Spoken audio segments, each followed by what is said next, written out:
Here, Apil mo sayaw ha. Subang Dako Elementary School.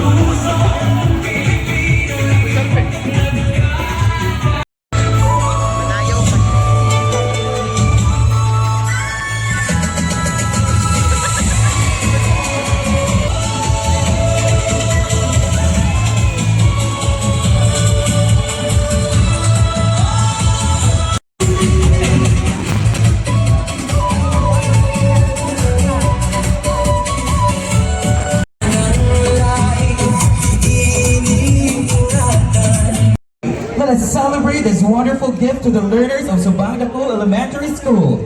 3, 2, 1.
Sige, deliver ha.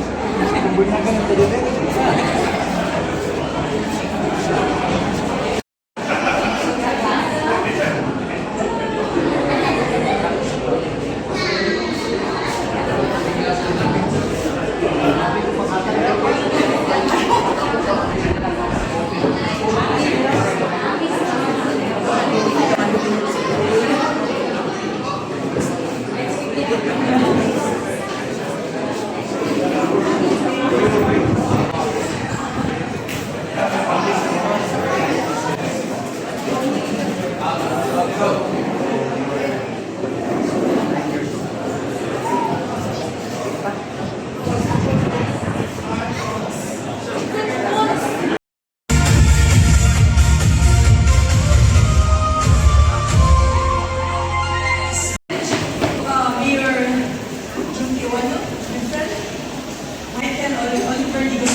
Our Deputy General Office Representative, Mrs. Iris May Itansyo, Principals of Banglaco Elementary School, Mr. and Mrs. Eduardo Mo, Mrs. Maria Mediatrix Gonzaga, mo, Miss, my good friend, Mrs. Mario Gohan.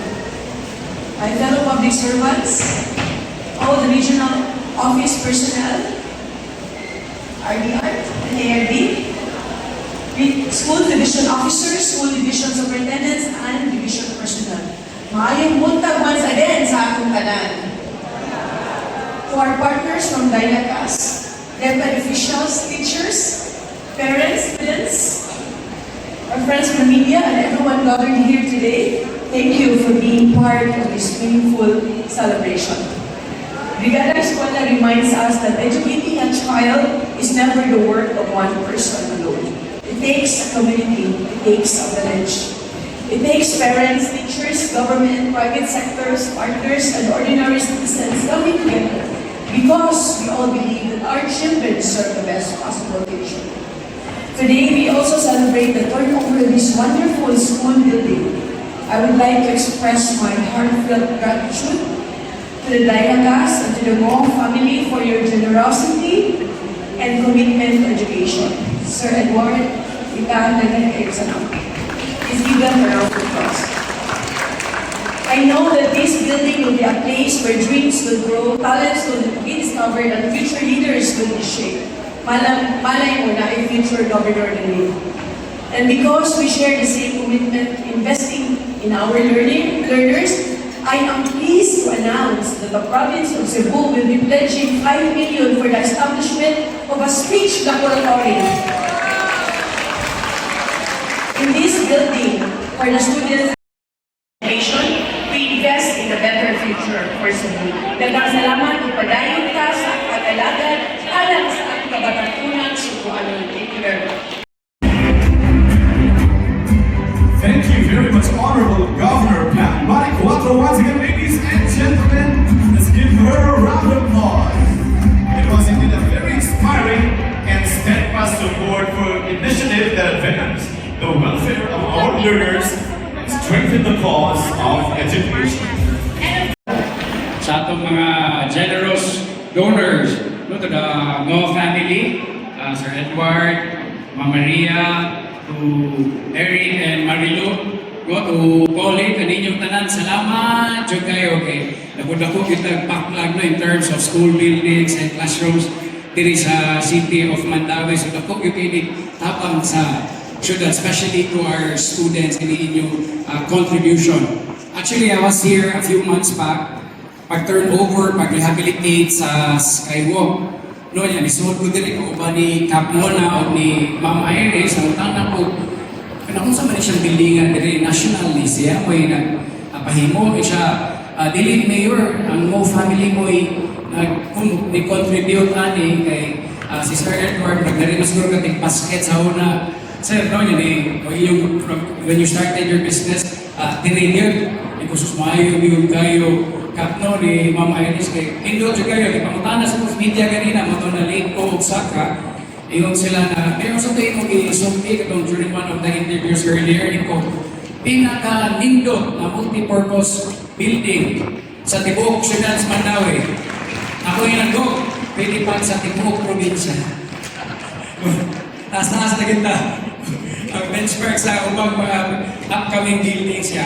Sa pagpadayon, I would like also to acknowledge members of our City Council. Kaupan na po dari karong buntaga. Konsehal Joel, Konsehal Eugene, Konsehal Anjo, Konsehal Ben Basica, Konsehal Fritz Villamor.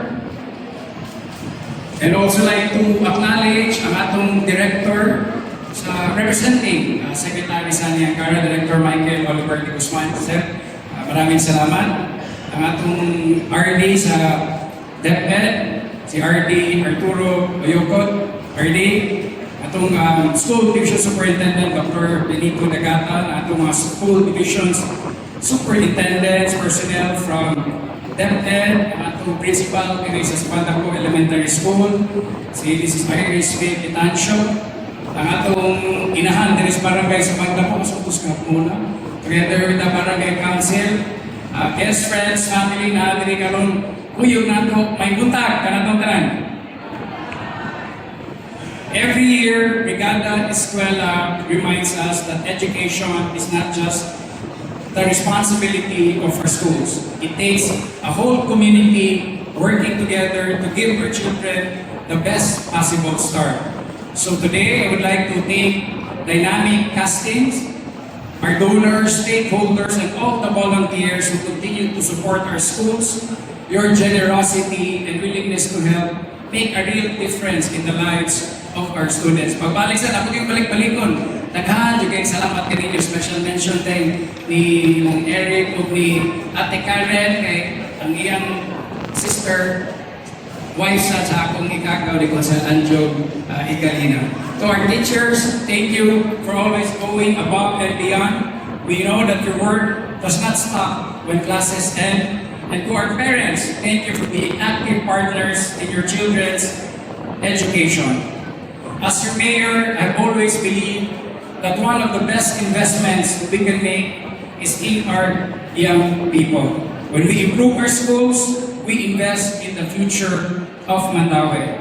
What I like most about Brigada Escuela is that it brings people together. It doesn't matter what position we hold or what organization we belong to. We all come together for one purpose, to help our children succeed. So let's continue the spirit of volunteerism, cooperation, and community service, not just today, but throughout the school year. Thank you once